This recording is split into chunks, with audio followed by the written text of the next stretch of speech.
Je vais être honnête avec toi. Pendant longtemps, pendant plusieurs années plus jeune, j'ai eu peur des relations amoureuses, tout simplement. J'avais vu tellement de femmes se faire avoir, être déçues, ouvrir leur cœur et finir blessées, déçues, que je m'étais dit, ça ne m'arrivera pas. Et la solution que j'avais trouvée, c'était de fermer mon cœur, en fait, de mettre juste une barrière. Mais un jour, j'ai vécu une expérience et Dieu a ouvert mes yeux d'une manière qui a complètement changé ma vision des choses. Si toi aussi, tu es une femme chrétienne, que tu sois célibataire, qui aspire à vivre un mariage épanoui, ou une femme mariée qui te pose des questions sur ton véritable rôle dans le mariage, reste bien avec moi parce que ce que je vais te partager va transformer ta vision du mariage et t'aider à te positionner de la manière que Dieu attend de toi dans ta vie sentimentale et dans ton mariage.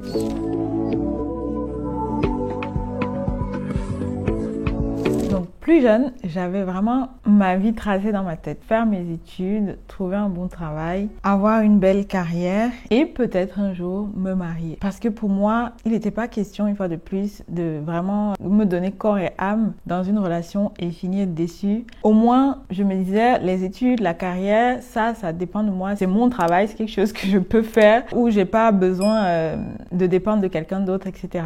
Et quand je dis ça, j'étais vraiment très jeune, puis j'étais même pas encore dans les études supérieures. Et à ce moment-là, moi, ça m'allait très bien et j'étais très distante aussi avec les garçons parce que j'avais déjà mon idée en tête. Quand je côtoyais des garçons, je n'étais pas là en train de me dire est-ce qu'il est beau, est-ce qu'il est pas beau. Non, j'avais vraiment une trajectoire dans ma tête et quand bien même il pouvait m'arriver de trouver un gars attirant, je laissais pas mes regards s'attarder parce que je n'avais même pas envie que mon cœur commence à dévier. Donc, j'avais vraiment une armure que je m'étais mise comme ça et ça a été encore plus accentué quand à 9 ans j'ai perdu mon père et que j'entendais vraiment souvent des adultes dire autour de moi oui, c'est tes études en fait, c'est un peu comme ta garantie, c'est ça qui va te permettre demain d'avoir une situation et de pouvoir t'en sortir. Et donc pour moi, je me suis vraiment focus là-dessus et sans m'en rendre compte, j'étais ce que j'appelle aujourd'hui une célibataire endurcie dans le sens où oui, je voulais pas m'engager dans une relation, je me disais oui, je veux honorer Dieu, mais au fond de moi, il y avait autre chose qui était vraiment la peur aussi de m'engager et d'être déçue. Peut-être que toi aujourd'hui, tu as un certain âge,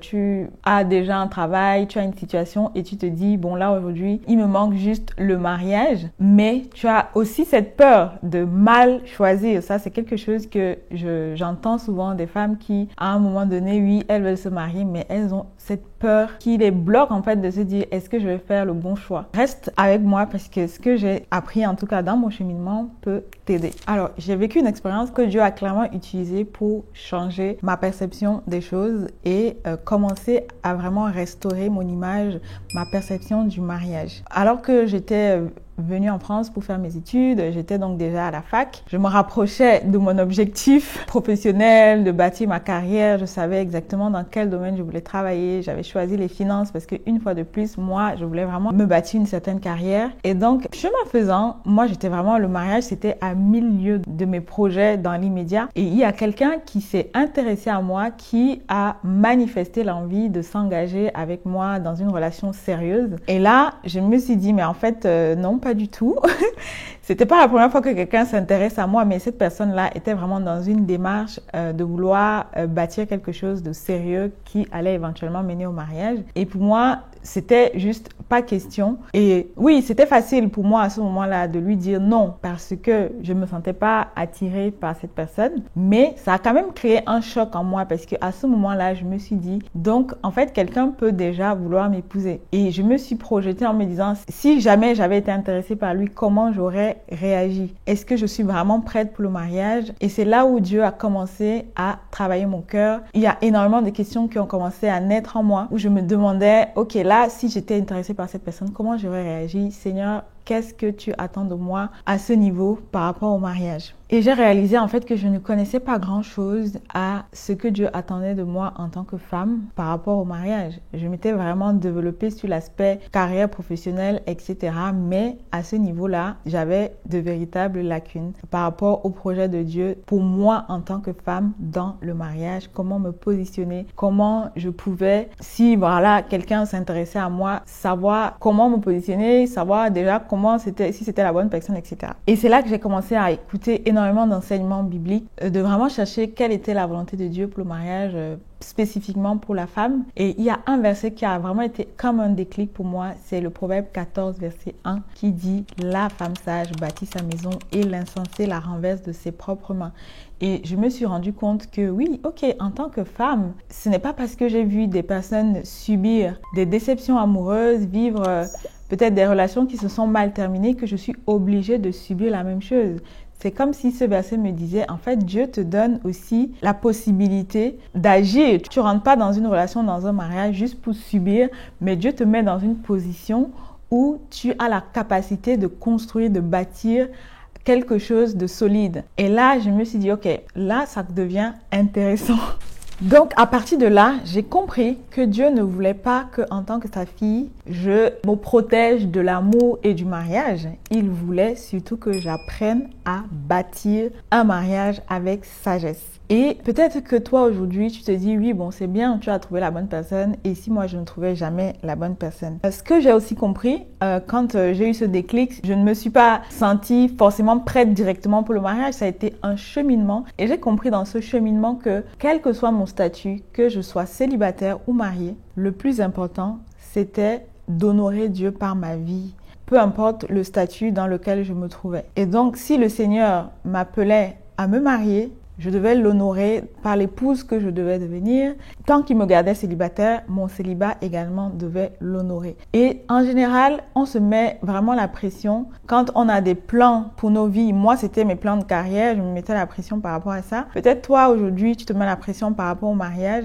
Ce que j'ai réalisé, c'est que c'est quand tu apprends à lâcher prise entre les mains de Dieu et à accepter son projet pour ta vie, son timing, que en général, les choses se passent et il fait bien au-delà de ce que tu peux espérer ou demander. Donc, comment Dieu m'a appris à aimer et être aimé sans peur. Déjà, la manière dont il a amené mon mari dans ma vie, c'était dans une période où je traversais un moment difficile, qu'on s'est rapprochés. Et ce qui m'a vraiment frappée chez lui, c'est que c'était un jeune homme qui n'avait pas essayé de profiter du fait que je traversais un moment difficile pour profiter de ma vulnérabilité. Au contraire, il avait vraiment été là comme un ami. En fait, il m'avait soutenu, il était présent sans être envahissant. Et moi, à l'époque, je me méfiais vraiment des relations filles-garçons. J'ai senti que là, c'était différent. J'ai senti que là, il y avait du respect, il y avait de l'honneur. Et c'est comme ça que petit à petit, Dieu s'est aussi servi de cette relation pour commencer à renouveler mon intelligence par rapport aux relations, par rapport au mariage. Et quand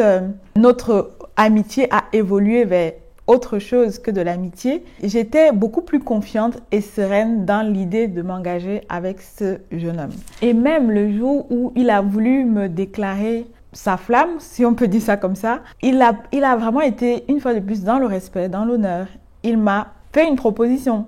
Il m'a demandé, est-ce que tu es d'accord pour qu'on apprenne à se connaître, qu'on bâtisse une relation qui va nous amener jusqu'au mariage, si cela te va. En fait, c'était vraiment pas en mode, je te fais une fleur en m'intéressant à toi. C'était vraiment, j'ai senti du respect dans sa posture et le fait qu'il me donnait une invitation. Il ne prenait pas pour acquis le fait que j'allais forcément dire oui ou autre. Et bien évidemment, c'est quelqu'un aussi que j'avais appris à connaître, donc oui, j'ai pas laissé le suspense durer. On a raconté un peu notre histoire, mais ici, je vous fais la version courte, juste pour plus partager l'accent sur le parcours de comment Dieu m'a libérée de cette peur de l'engagement, du mariage et de la peur d'être déçue et blessée surtout. Donc, si aujourd'hui, tu te retrouves aussi dans cette peur peut-être soit d'être déçu, soit d'ouvrir ton cœur, soit de faire le mauvais choix, sache que tout comme Dieu m'a ouvert les yeux sur le fait qu'en tant que femme, avec sa sagesse, on a la capacité de bâtir, il peut aussi le faire pour toi. C'est-à-dire que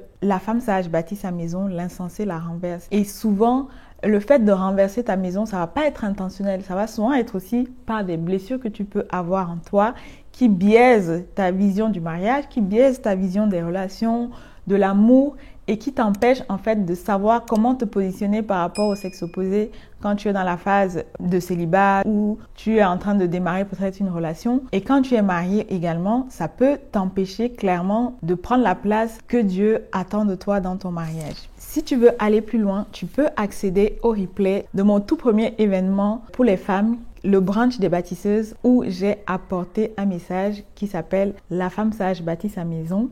une question de vie ou de mort. Et le lien pour accéder à ces replays se trouve directement dans la barre de description. Si cette vidéo t'a béni, n'hésite pas à la partager à d'autres femmes, à t'abonner à la chaîne et à me retrouver dans le prochain épisode de cette série de vidéos dédiées aux femmes que j'ai appelée les bâtisseuses, afin que vraiment on puisse se positionner avec sagesse dans nos foyers et futurs foyers. À très vite.